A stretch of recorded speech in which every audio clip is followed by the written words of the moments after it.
Sa Cotabato City, naudlot ang nakatakdang balik eskwela ng mga estudyante kasunod ng pagyanig ng magnitude 7.8 na lindol. May ulat on the spot si Efren Mamak ng GMA Regional TV. Efren?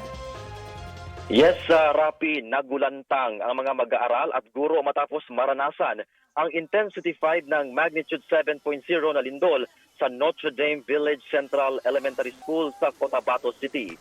Agad naman na nagsagawa ng duck, cover and hold ang mga mag-aaral at mga guro at kalaunay nagsisilabasan. Agad naman na nag-anunsyo ng class suspension si DepEd Secretary Sunny Angara sa buong paaralan sa Cotabato City.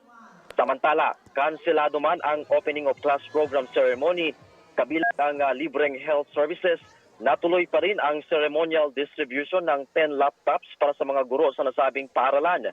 Namahagi din ng 5,500 tablets na may digital learning resources para sa mga estudyante sa BARM. Dininig din ang mga concern ng mga guro para matugunan. Sa ngayon, nagpapatuloy ang rapid damage assessment ng otoridad at kinukumpirma pa kung may nasaktan sa insidente. Rafi. May mga naramdaman bang mga aftershocks dyan? Alam mo, Rafi, kanina habang nagsasagawa ng forum si DepEd Secretary Sunny Angara kasama ang mga guro, ay ako mismo personal naramdaman ko yung aftershock dahil habang naka-focus po ako sa interview nila kanina, medyo gumagalaw yung bubong ng covered court pero bahagya lamang at hindi naman siya nagtagal. Rafi. May mga naobserbahan din ba kayo mga pinsala dyan sa inyong lugar, Efren?